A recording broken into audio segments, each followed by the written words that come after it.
Dans cette vidéo, on va aborder non pas l'écriture, mais cette fois-ci la lecture.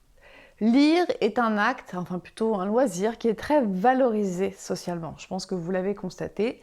Si par exemple vous êtes un très grand lecteur et que vous rencontrez des gens qui ne lisent pas, jamais ou très peu, vous avez sans doute constaté que généralement, même s'ils assument le fait de ne pas lire, c'est-à-dire qu'ils vous disent « non, moi je lis quasiment jamais à part en vacances », ils sont quelque part parfois gênés de dire qu'ils n'ont pas ce rapport à la lecture que vous avez.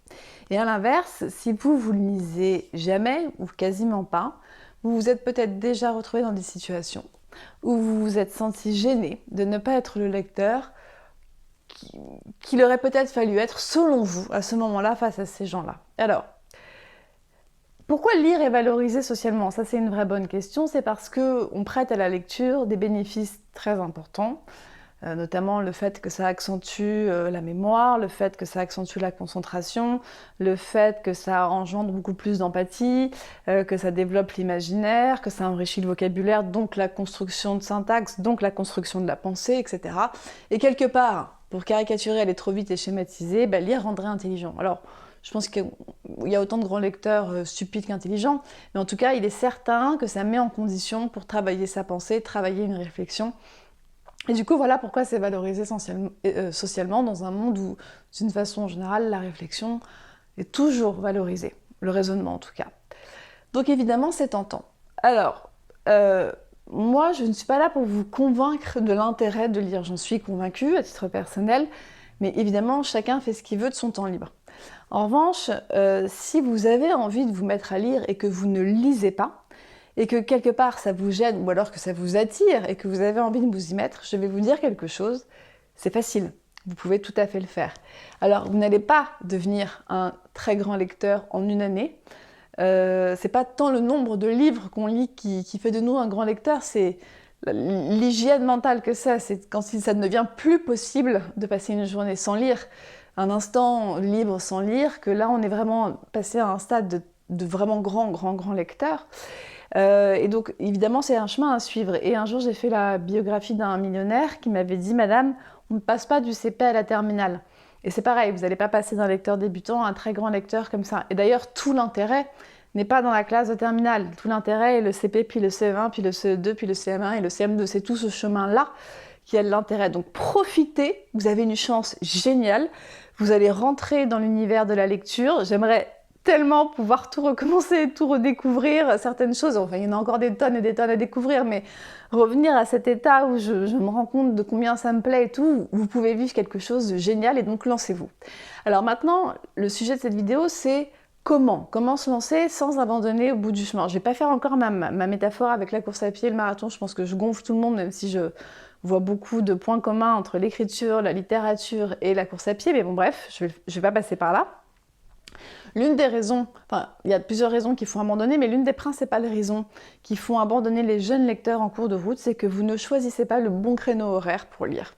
C'est-à-dire que si vous ne lisez jamais et que vous décidez de vous mettre au lit avec un livre et que vous êtes déjà fatigué, franchement, au bout de 5 minutes, vous allez fermer votre livre, vous n'arriverez pas à vous concentrer et vous allez abandonner.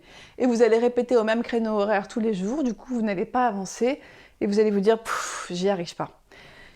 Lire, ça demande une concentration à laquelle nous ne sommes plus habitués, notamment dans ce monde des écrans, écrans qui sont bien utiles par ailleurs, mais n'empêche. Aujourd'hui, par rapport à il y a 15 ans, quand vous regardez un film, lorsque vous regardez un film, j'ai envie de dire une série, vous n'êtes quasiment plus jamais concentré sur votre série. C'est-à-dire que vous regardez votre série, vous scrollez sur votre téléphone, vous parlez à votre compagnon, votre compagne, vos enfants, etc.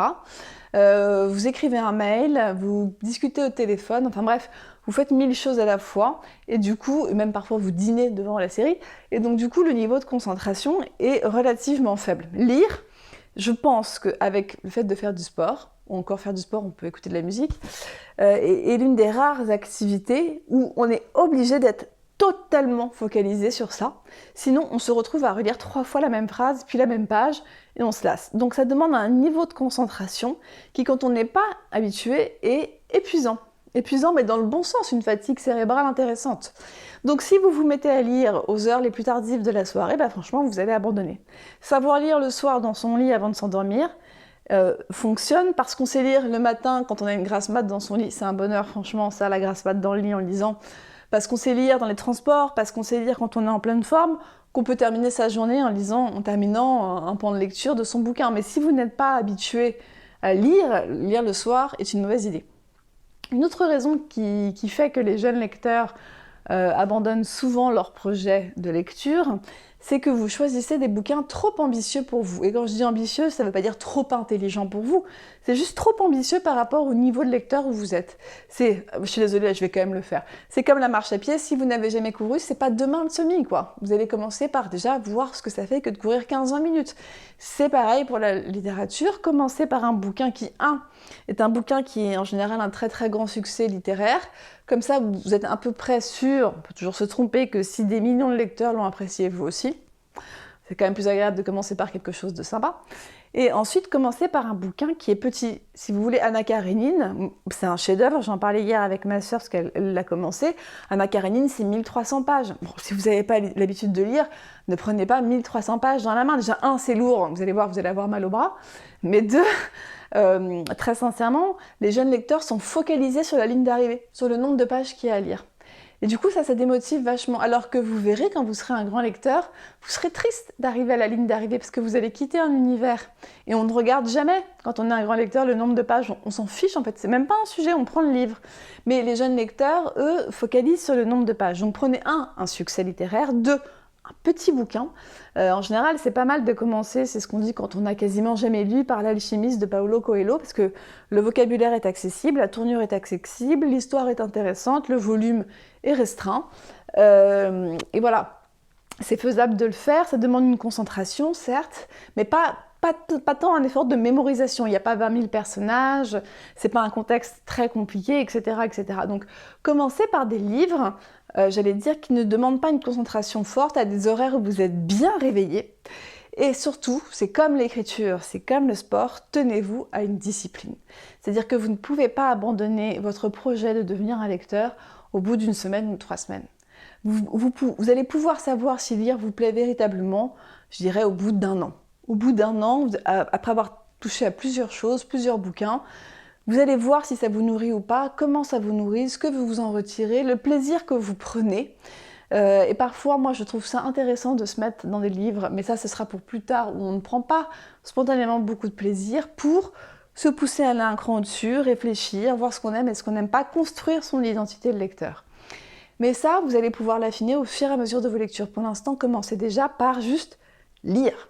Voilà, c'est un peu la même chose, vous savez, quand on commence la course à pied, juste commence par courir. 10 minutes, mais cours. Voilà, c'est ça. Et puis après, on vise plus haut, le 5, le 10, le 15, le semi, marathon, etc.